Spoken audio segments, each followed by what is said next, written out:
A hospital room, 3:17 a.m. The machines fall silent as a serial killer takes his final breath. His victims numbered in the dozens. Families destroyed, children left fatherless, communities terrorized. Now, in an instant, he's gone. But here's what chills investigators to the bone. In that exact moment of death, sensitive individuals across the city report feeling an overwhelming wave of malevolent energy. Security cameras malfunction, electronics flicker. Something has been unleashed. This isn't fiction. This is documented reality that researchers have been quietly studying for decades, because what they've discovered challenges everything we think we know about death itself. The darkest souls among us don't simply disappear when they die. They don't face the white light that others describe. Instead, they enter a hidden realm that most near-death researchers refuse to discuss publicly. A realm where the laws of physics bend to consciousness, where time becomes fluid, and where the very landscape is shaped by the souls inhabiting it. Tonight, we're pulling back the veil on the most modern near-death research has revealed patterns that ancient wisdom traditions have described for millennia. Thousands of documented cases point to a complex system of spiritual accountability that operates on levels we're only beginning to understand. Dr. Raymond Moody's research on near-death experiences, Kenneth Ring's studies on life reviews, and countless testimonies from those who've glimpsed beyond the veil all point to the same conclusion. Consciousness continues after death, and that continuation is deeply influenced by how we lived. But most near-death research focuses on ordinary people, or those with positive experiences. What about those who've lived lives of deliberate cruelty? What happens when someone who's caused immense suffering crosses over? The answers are more complex and more hopeful than you might expect. The mystic who dared to look in the early 1900s, a quiet man from Kentucky, began receiving visions that would revolutionize our understanding of life after death. His name was Edgar Cayce, but history would remember him as America's greatest psychic. Cayce's story reads like something from a supernatural thriller. Born into poverty on a tobacco farm, he displayed unusual abilities from childhood. But it wasn't until a devastating accident left him in a coma that his true gift emerged. While unconscious, young Edgar began speaking in a voice not his own, describing his injury in precise medical terms and prescribing his own treatment. When he followed these instructions upon awakening, he made a complete recovery. This was just the beginning. For over 40 years, Cayce would enter deep trance states and deliver what became known as readings. These weren't typical psychic predictions. They were detailed, accurate descriptions of people's health conditions, past lives, and spiritual destinies. Doctors verified his medical diagnoses. Historians confirmed his historical details. But it was his visions of the afterlife that proved most extraordinary. Unlike other psychics who spoke in vague generalities, Cayce provided specific, consistent descriptions of what he called the spiritual planes, dimensions of existence where souls experience different phases of their eternal journey. But Cayce's readings went further. He dared to explore what happened to souls who had committed terrible acts during their earthly lives. These readings, often requested by families desperate to understand the fate of loved ones who had died in states of spiritual darkness, revealed a complex system of spiritual rehabilitation that operates beyond death. What makes Cayce's work unique is its consistency across thousands of readings, its verification through later research, and its message of ultimate hope.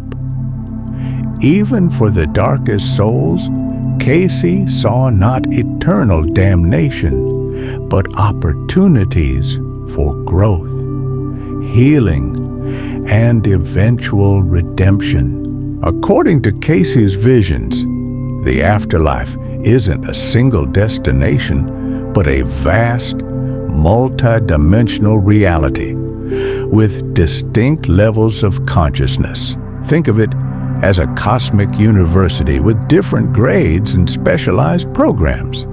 These aren't physical locations, but states of consciousness that correspond to different planetary influences.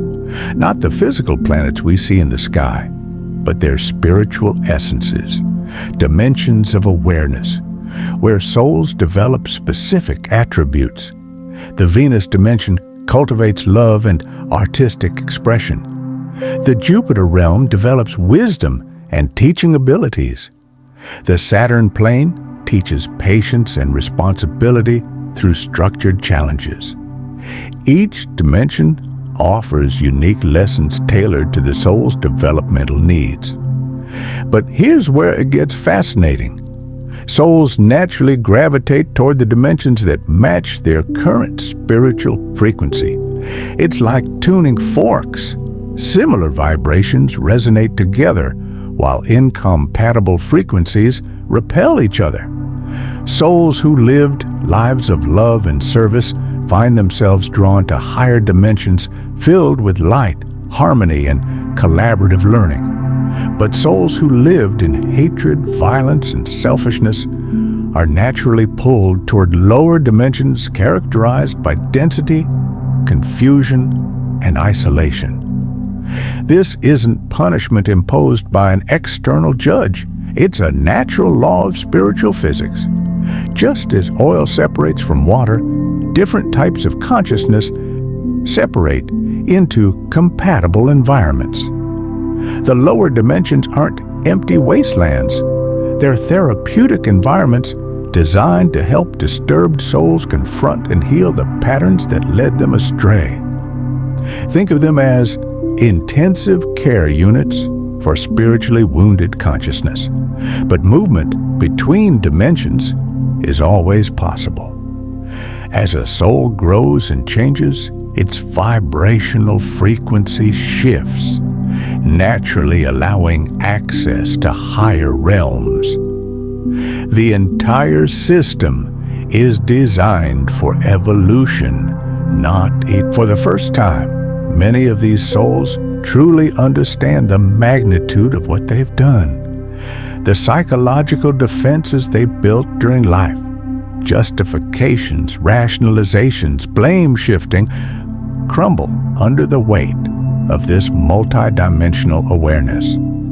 The most common initial reaction is complete denial. The soul simply cannot accept what it's seeing. It's like showing someone definitive proof that their entire life was built on delusion. The mind rebels against such fundamental revision of self-understanding.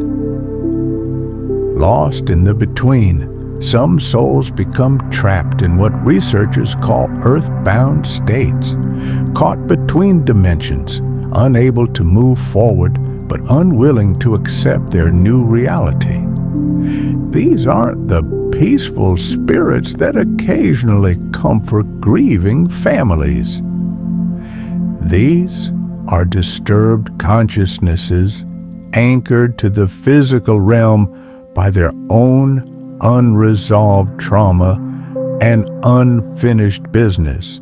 Cayce described meeting such souls during his psychic journeys, entities still desperately trying to exert control over physical reality despite no longer having physical bodies.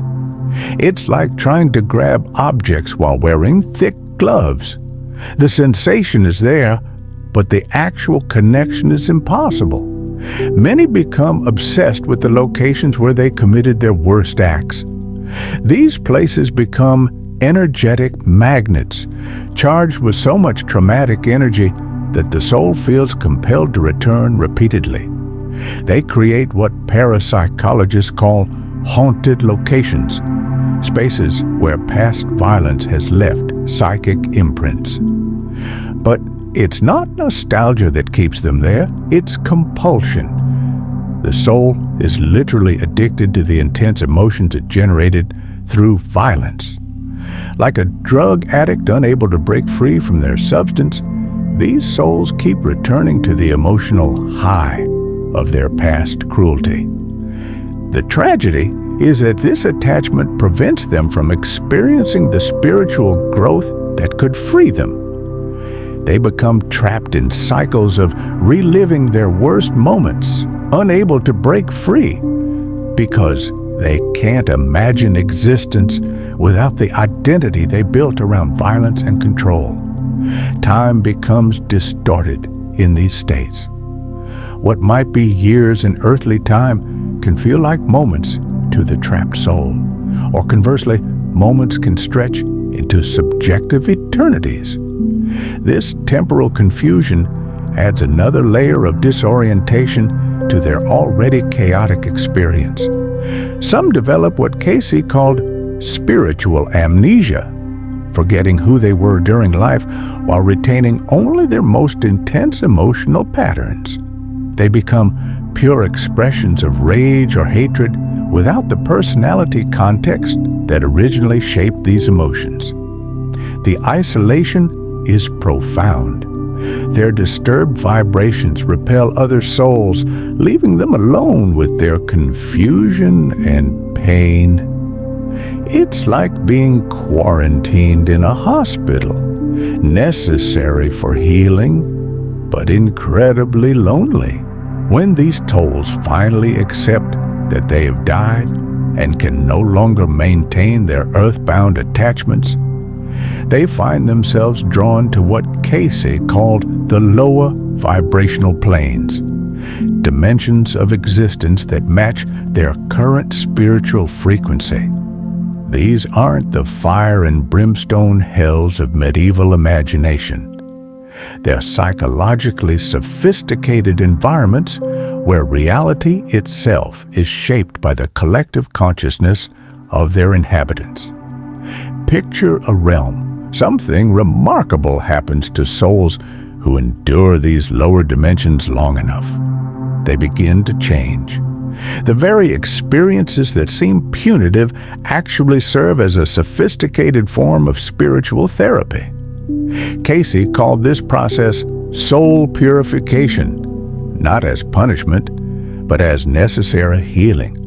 Just as infected wounds must be cleaned before they can heal properly, souls carrying the spiritual infection of cruelty must experience cleansing before they can ascend to healthier states. The first stage is usually resistance. Souls fight against their circumstances, blame external forces, and refuse to accept responsibility for their situation. This can last for decades or even centuries in Earth time, depending on the soul's stubbornness. But eventually, the resistance breaks down. It's impossible to maintain denial indefinitely when you're literally surrounded by the consequences of your choices. The soul begins to experience something it may have never felt during physical life: genuine remorse. This isn't the superficial regret of getting caught, but profound sorrow for the pain they caused others. It's a gut-wrenching recognition of how far they strayed from their true spiritual nature. As this awareness deepens, something extraordinary occurs: the awakening of empathy. For many of these souls, empathy had been completely suppressed during life. They saw it as weakness, an obstacle to power and control. But in these purifying dimensions, empathy emerges naturally as a survival mechanism. The soul begins to understand that its isolation and suffering are directly connected to its inability to connect with others in loving ways. This emotional awakening often begins with memories of their victims. For the first time, they truly consider what their actions felt like from the receiving end. They experience the terror they caused, the grief they inflicted, the families they destroyed, not as abstract concepts, but as lived emotional reality. The pain of this realization is immense. There comes a pivotal moment in every dark soul's journey that Cayce called the breaking, when all resistance finally collapses and the soul surrenders completely to the healing process. It often happens suddenly, like a dam bursting after years of pressure. One moment the soul is still fighting, still justifying, still blaming, and the next, they're overwhelmed by the complete recognition of what they've become. This moment is often triggered by a memory of innocence, their own innocence before they chose the path of darkness.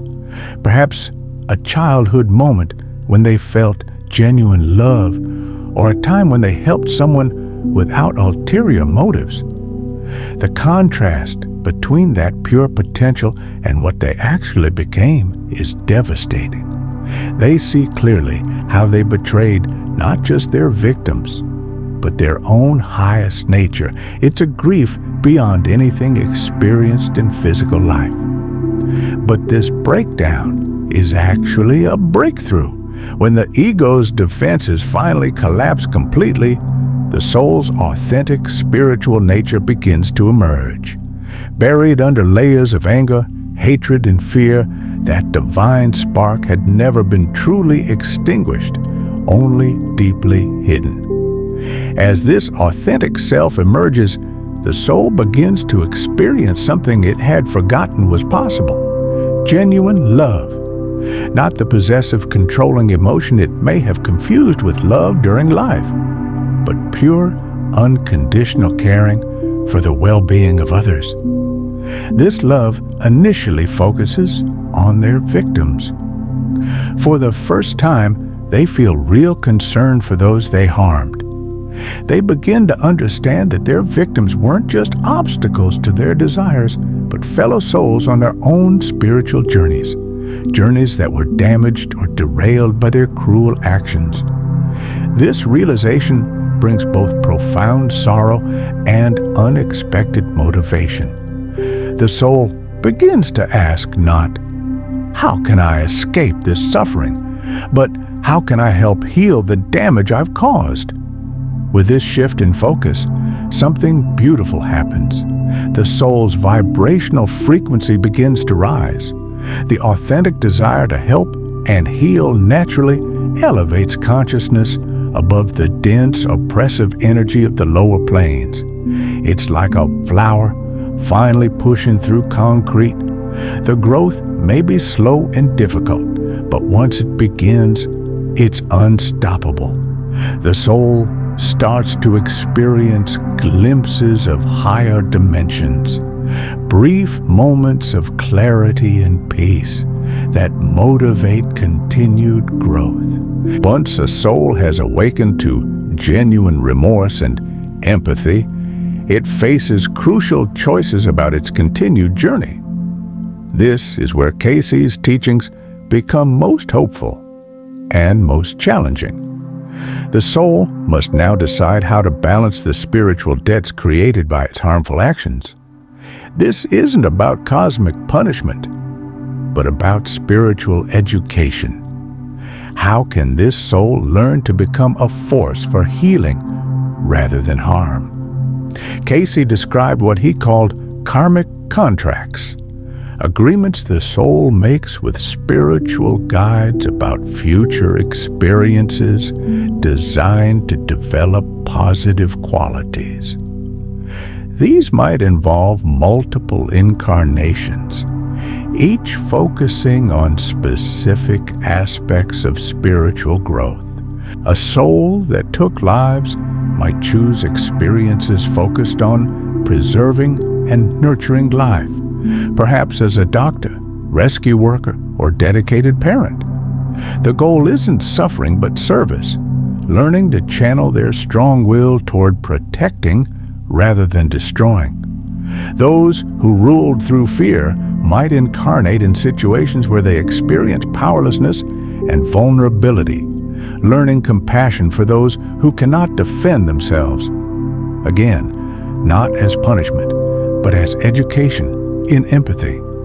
Some souls choose to return to the same soul groups they harmed in previous lives, not to suffer revenge, but to serve and heal those relationships. A former oppressor might become a devoted helper to those they once victimized, working to heal ancient wounds through patient love. But incarnation isn't the only path. Some souls choose to work in the spiritual dimensions, helping other dark souls find their way out of the lower planes. Having experienced the journey themselves, they become uniquely qualified guides for others lost in similar darkness.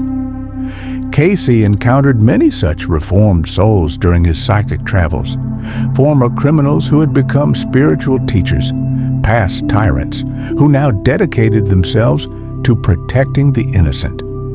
Their first-hand experience with darkness made them powerful agents of light. The time required for this redemption process varies enormously. Some souls, once awakened to their true nature, progress rapidly through multiple levels of healing and service. Others require centuries or millennia to fully overcome the damage they've done to their own spiritual development. But here's the crucial point Cayce emphasized repeatedly. Every soul eventually makes this journey. No matter how dark, how lost, how seemingly irredeemable, every consciousness contains that indestructible divine spark that will ultimately draw it back to the light. The next time you encounter news of human cruelty, when you feel that familiar anger at injustice, remember this hidden truth. Even the darkest souls are on a journey home. Their path may be longer and more difficult than most, but it leads to the same destination we're all heading toward, a return to love, wisdom, and unity with the divine source from which we all emerged. This knowledge doesn't make their actions acceptable or remove the need for justice and protection in our world, but it does transform rage into compassion, despair into hope, and fear into understanding. In the end, we're all walking each other home. Some of us on paths of light, others struggling through darkness, but all of us eventually arriving at the same destination, the infinite love that is our true nature and our eternal home. What did you think of this journey into the hidden realms? Have you had experiences that resonate with these teachings? Share your thoughts in the comments below, and don't forget to subscribe for more explorations into the mysteries that shape our existence.